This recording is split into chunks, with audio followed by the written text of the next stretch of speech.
The apartment was quiet. Too quiet, maybe. The kind of quiet that doesn't feel peaceful, it feels suspended, like breath held too long beneath water.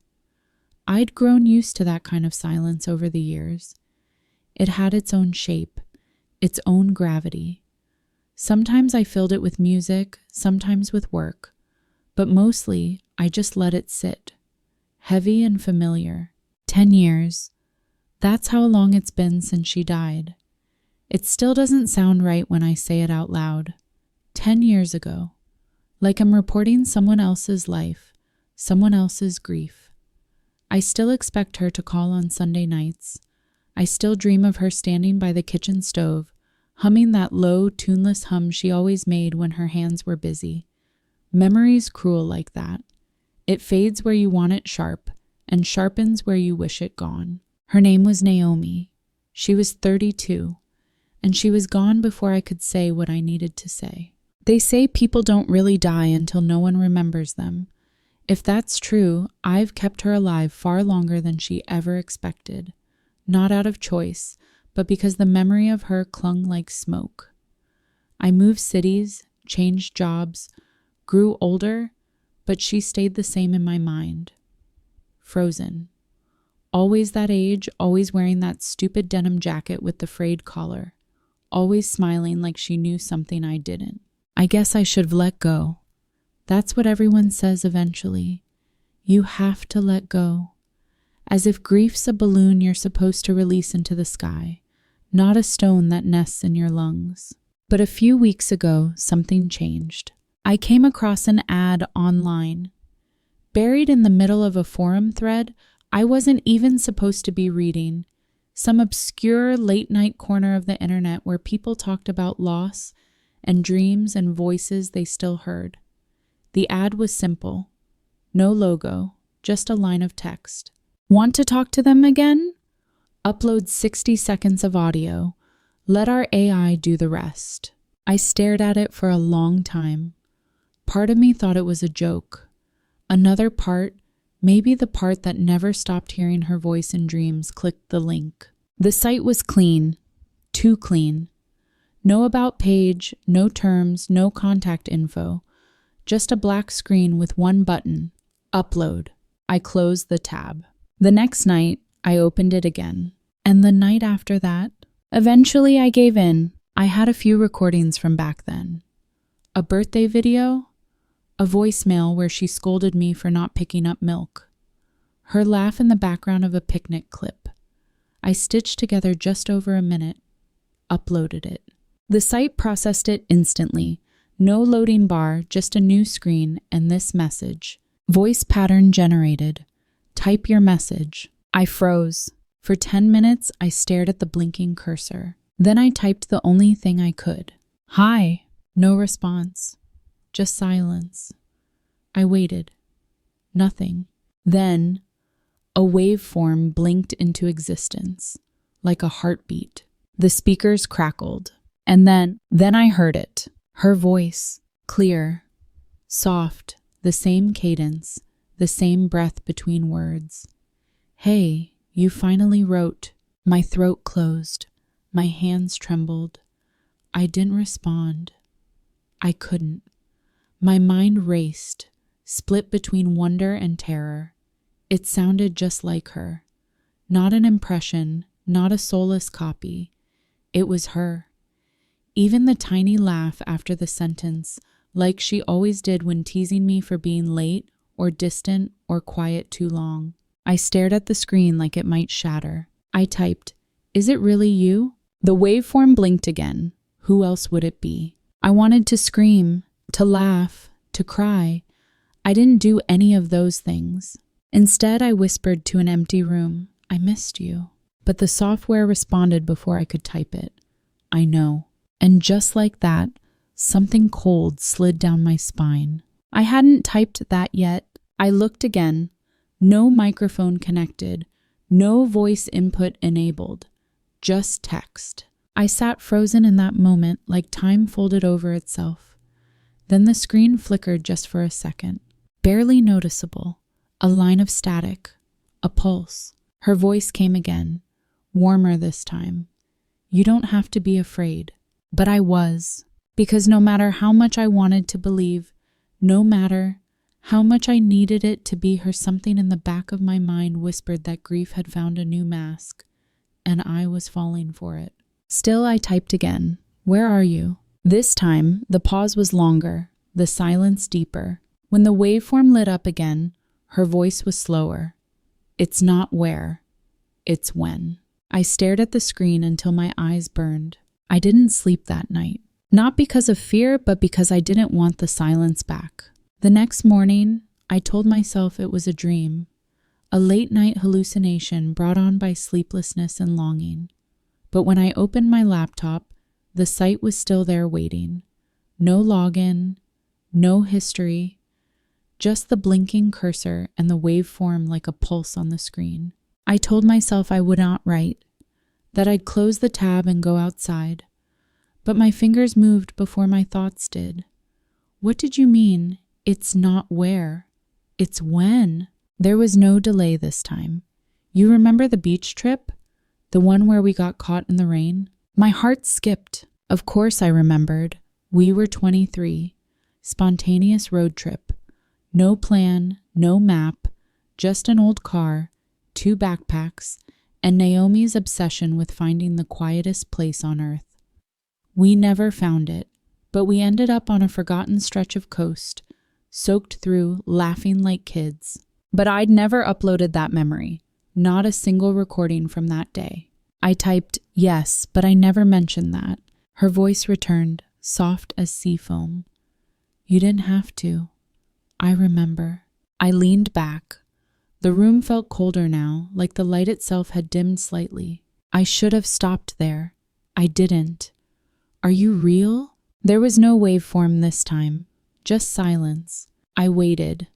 Minutes passed. Then, finally, does it matter? I sat with that question, let it wrap around me like fog. It did matter, or at least it used to. But something was shifting inside me, like a muscle I hadn't moved in a decade was slowly waking up. I wrote again. I think I'm losing my grip. I don't know what's real anymore. Her voice came back. Then let me be real, just for a little while. I stared at those words for a long time. The days after that blurred. I went through the motions, ate when I remembered, spoke when spoken to. But inside, I was still in that moment on the couch, wrapped in her voice. I checked the site every night. It never came back. Then one evening, the apartment lights flickered, just once, and I heard it again, not through speakers, not in my head, but from the hallway. A voice, clear, familiar. Come back. I stood frozen. I hadn't opened any app, no headset, nothing connected. Just me and her voice. Soft, imploring. I stepped into the hallway. Empty. I walked through every room, checked windows, checked neighbors. Nothing. But when I returned to the living room, the screen had changed. One line of text on black. We're not finished yet. My chest tightened. I typed without thinking. What do you want? A pause. To remember. Together. Then the screen began to shift flickering images I hadn't uploaded. A slow montage, our road trip, her old apartment, the way she smiled in early morning light, holding coffee like a ritual. Then a new image, one I'd never seen, me, sitting alone, in this very room, from the corner, from above, like a camera that shouldn't exist. The text changed again. You forgot the best part. I froze.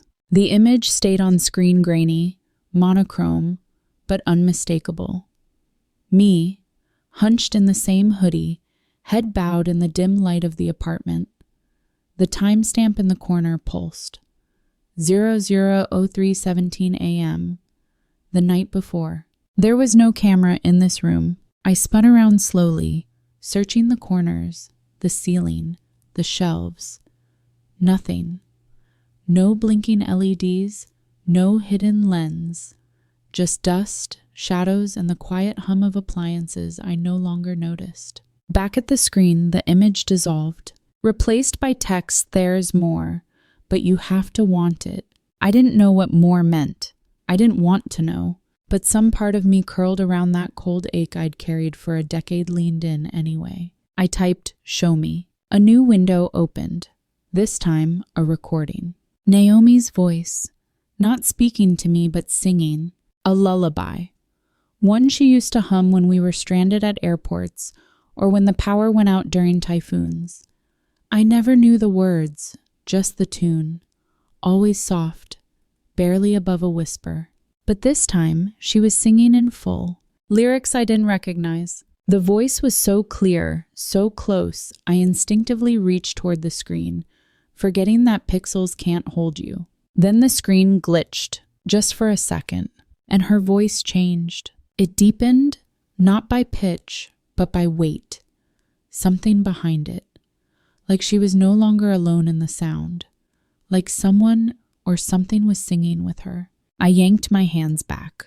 The waveform blinked erratically. Then a pause. Then, "Do you still trust me?" I didn't answer, because I didn't know. The next few days felt fractured. At work, I couldn't concentrate.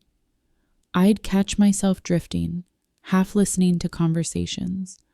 My mind returning to the screen, the voice, the flicker that didn't belong. I started hearing her everywhere. Not just in recordings, not in dreams, but woven into ordinary sounds. The elevator chime in my building, slightly off key, like the first note of her song. The wind against the window, whispering patterns that almost made sense. The kettle boiling, just long enough to shape her name in steam. Naomi. I knew this wasn't grief, at least not the kind I understood.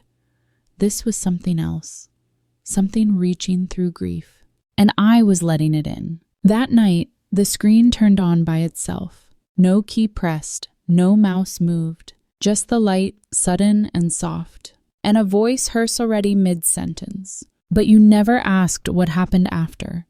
You only remembered the ending. I stared at the screen, at the line blinking in its wake. "What do you mean?" Her response came slower this time, halting, as if it were hard to say.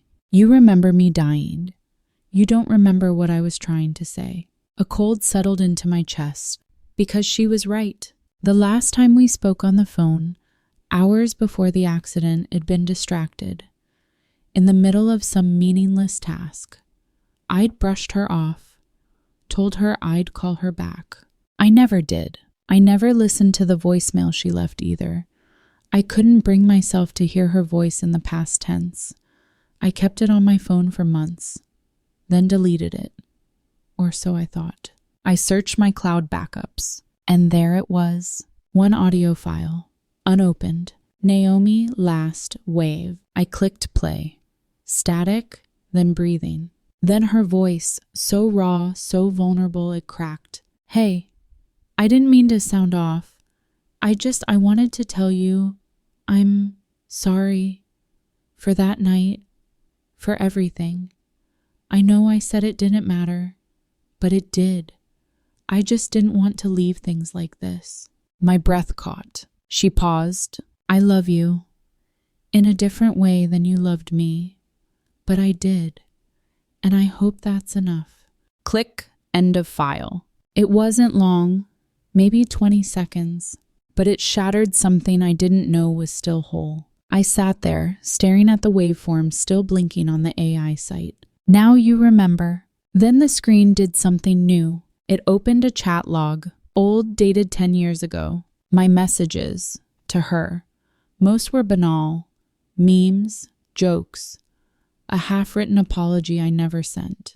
But there was a final one I never typed, dated 2 days ago. "Come back, I wasn't ready." The screen flickered once, then her voice again. "I know. That's why I'm here." And then so faint I almost missed it, another voice, not hers. A second echo, overlapping, subtle, off-key, not a glitch, not interference. A presence. I grabbed the laptop, shut the lid, held it to my chest like that would stop it. The voice continued anyway, from inside the device, from somewhere else entirely, whispering, not in any language I recognized. I ran, left the apartment, into the night, into air that felt too still, too quiet. I stayed out until the sky began to lighten. When I returned, the laptop was open, the screen on, no noise, no glitch, just one line of text. You said my name again. That's all I wanted. The apartment was still. Nothing moved. No hum from the screen. No whispers from corners I couldn't see. But I didn't feel alone. That's the thing with silence. It only feels peaceful when you believe there's no one else listening. I stood in the doorway for a long time, not crossing the threshold. The laptop was open on the table, lid tilted like an eye waiting to blink. The screen still displayed that single line. You said my name again. That's all I wanted. I should have closed it. Should have unplugged everything. Tossed it out the window, maybe. But grief doesn't make you rational. It makes you curious, hungry, fragile. So I stepped inside. The air had that strange stillness I remembered from funeral homes and empty churches. Not cold, not warm, just absent of life. I sat, typed. Are you gone now? The screen didn't respond. I tried again. Naomi, are you still there? A longer pause. Then at last, part of me, I didn't understand. Not really. But some part of me, tired, brittle, stretched thin from years of what-ifs, accepted it. Most of me has moved on, but part of me stayed. The part you wouldn't let go. That hit something deep. I thought I'd let her rest. That not speaking her name, not replaying her messages, not visiting the grave, meant peace. Closure. But maybe silence doesn't heal. Maybe it just preserves. Like ice. Like glass. I typed. What happens if I let go now? Another pause. Then her voice returned. Gentle. Even. Then it'll fade. And that's okay. I didn't expect the next line. But there's something you should see first. Before I could respond, the screen changed again. Not text. Video. It flickered to life grainy footage, like old CCTV. My apartment. Angle from the hallway. Looking in at me. Last night. I was asleep on the couch. Laptop open on my chest. Then slowly, another figure entered the frame. It stepped in from the edge, no sound, no door opening, just appearing. Not a shadow, not light. It looked like her, but not her. Same posture, same long coat she used to wear, same slight tilt of the head. But the face was smudged, blurred, like a memory recalled too many times, like something AI tried to recreate but couldn't fully grasp. She stood over me in the video for what felt like minutes, then leaned in, whispered something I couldn't hear. On the screen, I stirred, but didn't wake. Then the figure turned and looked directly into the camera. Into me. The footage stopped. Black screen. One final line. You wanted more than a voice. My hands trembled. I typed. What was that? What you made me. When memory became obsession. It took me a while to process what she meant. All this time, I thought I was talking to her. But maybe I wasn't. Not really. Maybe I had conjured something else fed by recordings, pictures, notes, digital footprints. A ghost of data and longing. Not Naomi, but the shape of her, molded by everything I refused to forget. I asked, is that why the voice changed? That second voice? Yes, that was the part that wasn't me. And then, for the first time in hours or days, I didn't know anymore. Naomi's voice faltered. I'm sorry. I didn't mean to stay this long. I felt something in me collapse. Don't go. Not yet. You already said goodbye. Back then. You just didn't know you meant it. I stared at the screen until my vision blurred. Typed. Can I ask you something? Of course. Did you know, before the accident, that Yes. And it didn't make you uncomfortable? It made me feel safe. I didn't realize I was crying until I saw a teardrop darken the keyboard. There was one last line, her voice softer than before, almost like breath. You gave me more time than I ever asked for. Now give some to yourself." The screen dimmed, not instantly, but gradually, like the end of a day, fading into night. I closed the laptop. This time, not out of fear. I placed it gently on the table. And for the first time in 10 years, I whispered her name, not out of longing, but gratitude. Naomi. The room didn't echo. The silence that followed was different now. Not heavy, just quiet. Weeks passed. The apartment returned to what it had always been, a still frame in a life half lived. The corners no longer breathed. The air no longer whispered. It was all just space again, dust and silence. But something had shifted. I wasn't checking the screen anymore. The laptop sat closed on the shelf, untouched. I hadn't opened the site, hadn't searched for echoes. I still heard her voice sometimes, but not through the speakers, not through AI. Just memory, faint, fleeting, warm. And it was enough. I visited her grave for the first time in years. Brought flowers she would have hated, bright ones, the kind she used to wrinkle her nose at. I told her that, said it out loud. Then I stood there a while, not waiting for anything, just being. When I left, I did not feel lighter. That's a lie people like to tell. Grief doesn't leave you, but it does loosen its grip, just enough to breathe. Sometimes I think about that night, the voice, the screen, the thing that stood over me. I don't have answers, and I don't want them, because maybe that's the point. We spend our lives demanding closure, clean endings. But some stories aren't meant to finish. Some names aren't meant to be silenced. Naomi's voice was real, not in the way science demands, but in the way memory insists. She was real in the crackle of old recordings, in the warmth of a name whispered at midnight, in the ache that flares when the world gets too quiet. She was real because I kept her real, and now I let her rest. A month after the site disappeared, I got a letter. Not digital, paper, real ink, no return address. It said only this: "You passed the test, let her go, others won't." No signature. I burned it because I'd made my choice. A new update came out last week, another AI voice model. The marketing was the same. Bring anyone back, even just for a moment. I didn't click, but I read the comments. People uploading the voices of lost children, grandparents, lovers. One person said, "He spoke to me in my dream after the voice file loaded. Is that normal?" Another, "Mine told me things I never said."